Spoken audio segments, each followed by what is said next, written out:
चरण स्पर्श करता हूं और मैं चाहूंगा कि अब आप ताली बजा सकते हैं। ताली बजाना है तो अब ताली बजा दीजिए, मिजाज में बजा दीजिए।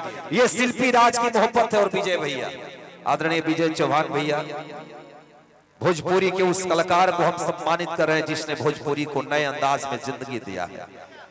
और श्री रितेश पांडे जी को हम सब सम्मानित किए और हमारे साथ साथ अभय बाबा के द्वारा पुष्पहार दे रहे हैं और पवन राजा भैया। और मैं इसी बीच बुलाता हूं हमारे प्यारे स्टार रंजीत सिंह और पवन राजा। रंजीत भैया तनी आ जा, रंजीत सिंह भैया आ जाइए। और इन्होंने तो ऐसा कि कहां से, पटना से दवाई चलत रहे नो, पटना से चलता दवाई। तनी ताली बजा के स्वागत कर जाओ हमारे प्यारे स्टार रंजीत भैया का। और मैं चाहूंगा कि विजय भैया सम्मानित कर दीजिए अभय बाबा। और इसी बीच मैं बुलाता हूं अपने प्रिय कलाकार, प्रिय भाई हमारे सर्वेश जी, सर्वेश सिंह भैया आप भी आ जाइए। माला एगो गमछी देके सम्मानित करो तनी जा। पटना से दवाई चलत हो सकेला, ओकर बाद इलाहाबाद तक चल जाई मामला। रंजीत भैया के धन्यवाद बा। सर्वेश भैया आगे नहीं भैया के सम्मानित करेंगे। और अभी अभी हम सबों के बीच में बहुत अच्छे हमारे कलाकार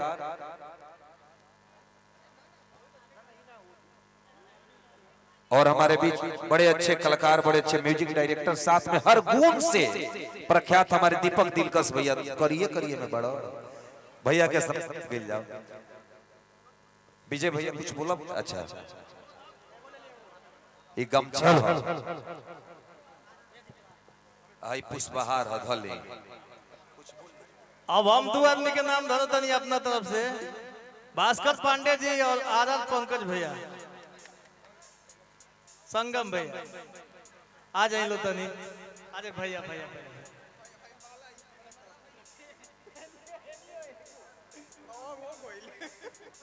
भास्कर जी के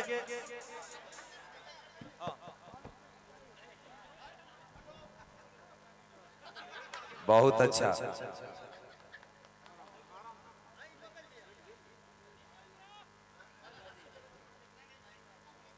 अभी अभी हम सबों के बीच में बहुत अच्छे रचनाकार आदरणीय आर पंकज भैया, एक ऐसे रचनाकार हैं आर पंकज भैया जिनके नयन में कलाकारों का तकदीर दिखाई देता है। आर पंकज भैया जब कलम हाथ में आती है कश्मीर दिखाई देता है।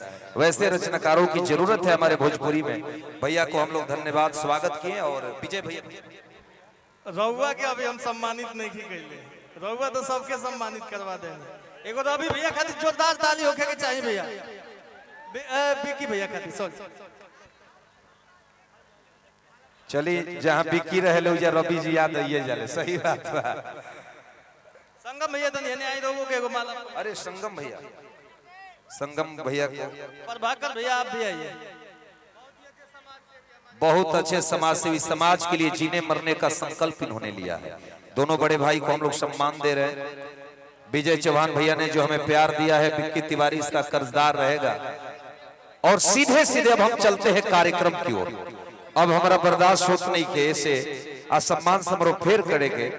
अब आई बुला रहल बानी YouTube चैनल पे मनोरंजन के दुनिया में उहे गीत लॉकडाउन में जो आप सबके दिल में ट्रेंड करत रहे, राजा तनी जाई ना बहरिया से लेके और तमाम गीत की आप सब प्यार देनी करो। पहले अगर भोजपुरी में रउरा जाई जब रील के जमाना रहे, वो घड़ी राकेश मिश्रा के हस्ताक्षर आपके दिल पे रहे।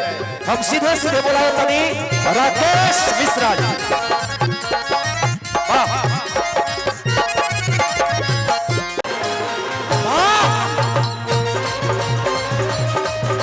सोनू बाबू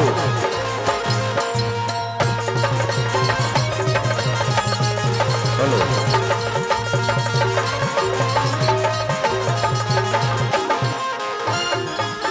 विशेष कुछ नहीं बोलना है, एक लाइन बोलूंगा कि सूरज की रूह, चांद का चेहरा है रितेश, जुगनू है, तितलिया है, कलेजा है रितेश।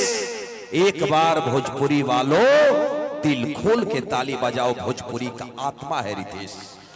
जब हेलो कौन गीत भैया आपका बजा, देश दुनिया की कंपनियां रिसर्च कर रही है बेटा कहां का है, पता चला ये बेटा हिंदुस्तान का है, हिंदुस्तान में कहाँ का है, ये बेटा उत्तर प्रदेश बनारस देवरिया का है। अपने तुलसी के पौधे के लिए जोरदार ताली बजा दीजिए। आपके बीच में रितेश पांडे भैया।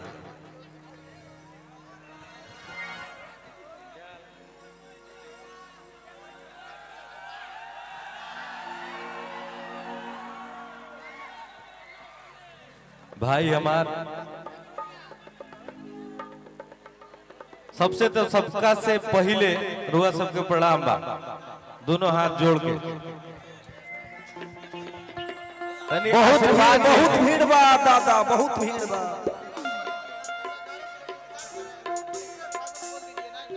एक मिनट आराम से भाई, कोई दिक्कत नहीं है भाई लोग। बलिस्टर ठाकुर भैया गाड़ी के पास चले जाए। ठीक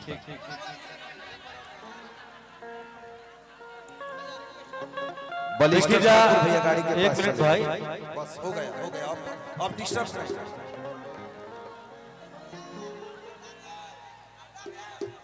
लव यू भाई।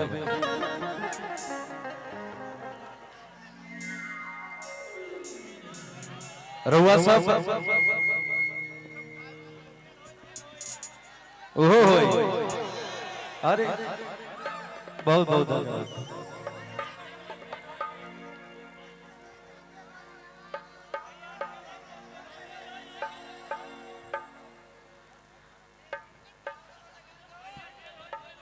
जेल होई बेल होई बे होई।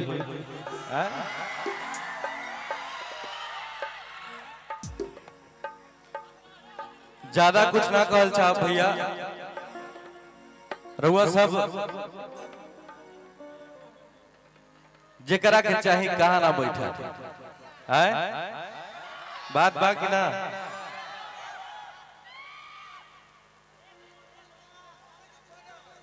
का हो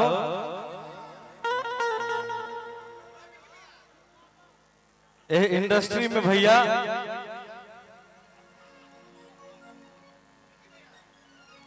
आज एगो छोट बहन हमार शिल्पी इतना अच्छा नाम कर दिया, इतना अच्छा काम कर दिया, लगेला कि अपना घर के कोनो लड़की है। एक बार जोरदार ताली वो बहन खातिर बता देते।